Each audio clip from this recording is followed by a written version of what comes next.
जय जगन्नाथ नमस्कार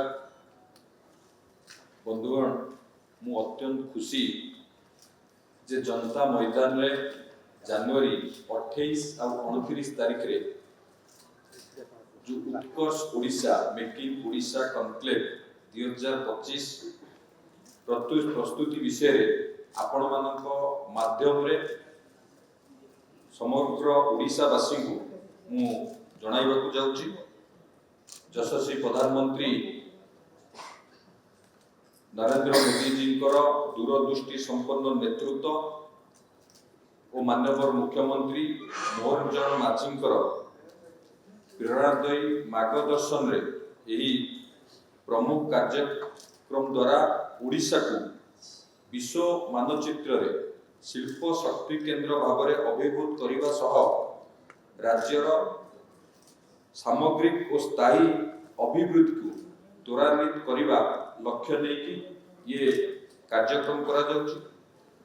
यही उत्कर्ष ओडिशा कॉन्क्लेव 2036 उत्कर्ष ओडिशा कॉन्क्लेव आमर जो समृद्ध ओडिशा गठन करने 2036 रे माननीय मुख्यमंत्री जो लक्ष्य रखिछन्ति एवं यशस्वी प्रधानमंत्री कर जो विजन अच्छी 2047 सुधा भारत को एक विकसित भारत भाव गढ़ी तोलिबा पई निश्चित भाव में ताकू साकार करने दिगे ये एक गुरुत्वपूर्ण भूमिका निर्वाह करिबो ये उत्कर्ष ओडिशा एवं जनवरी 28 तारीख रे उत्कर्ष ओडिशा उद्घाटनी समारोह माननीय प्रधानमंत्री नरेंद्र मोदी जी योगदान करने निश्चित भाव में आम समस्त ये एक गर्व और गौरव विषय। माननीय प्रधानमंत्री को उपस्थित शिल्प अभिवृद्धि दिगरे ओडिशा गुरुत्वपूर्ण भूमिका निर्वाह करियो स्पष्ट करुछि। यही कार्यक्रम में केंद्र मंत्री धर्मेंद्र प्रधान जी, केंद्र मंत्री अश्विनी वैष्णव एवं केंद्र मंत्री जुएल ओराम जी मध्य जोग देबे। यही योगदान द्वारा यही मान्यगण्य व्यक्ति योगदान द्वारा निश्चित भाव में ये कार्यक्रम गुरुत्व वृद्धि हम।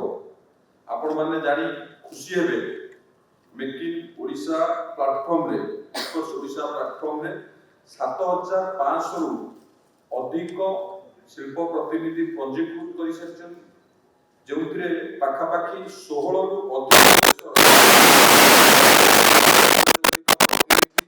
एवं कूटनीतिज्ञ शामिल हेबे। हमर सहभागी देश सिंगापुर ऑस्ट्रेलिया एवं विशेषता एकर प्रदर्शन गभीर सहभागिता को मध्य प्रोत्साहित करिवे। एही कॉन्क्लेव रे जोग देउथिबा अन्य देश गुड़िक जदि आमे देखिबा Italy, France, United Kingdom, America, Nepal, Venezuela, Belarus, Egypt, Kazakhstan, Zimbabwe, Vietnam, Bangladesh, Rwanda यही सब देश गुड़िक समस्ते योगदान करिवे एवं ता सहित शिल्पपति माने हमर श्री लक्ष्मीनारायण मित्तल, श्री कुमार मंगलम बिरला, श्री अनिल अग्रवाल, सर्जन जिंदल एवं करण आदानी, नवीन जिंदल, हितेश जोशी, श्री बालकृष्ण गोयंका एवं श्री टीवी नरेंद्र भली विशिष्ट शिल्पपति यही कॉन्क्लेव रे अंशग्रहण करेंगे जहाद्वारा यह सम्मेलन चिंताधारा उद्भावन एवं निवेशक एक सुसंगम हो पार। यही कॉन्क्लेव रे 3टी विषयगत अधिवेशन माध्यम रे startup Odisha, skilled in Odisha एवं वुमेन एंटरप्रेन्योरशिप जो महिला उद्योगी उपरे ध्यान केंद्रित करा जिवो जहाँ सुभद्रा द्वारा परिचालित हो। या सहित सीओ मानक गोल टेबुल, महिला नेतृत्व गोल टेबुल एवं समस्त गोल टेबुल बैठक उद्योग जगत प्रतिनिधि मानक मध्य अर्थपूर्ण आलोचना एवं सहयोग को प्रोत्साहित करिवो।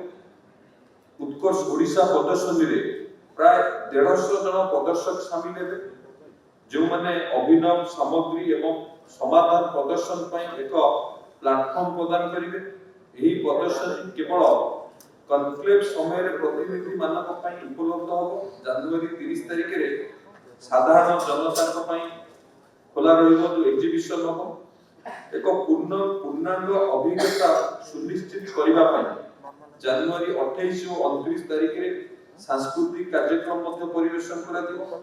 श्रीमती अरुणा महांती को ट्रुप उद्घाटन दिन रे नृत्य परिवेशन करिवे एवं द्वितीय दिन रे संस्कृति विभाग द्वारा मिश्रित सांस्कृतिक कार्यक्रम अनुष्ठित हेबो।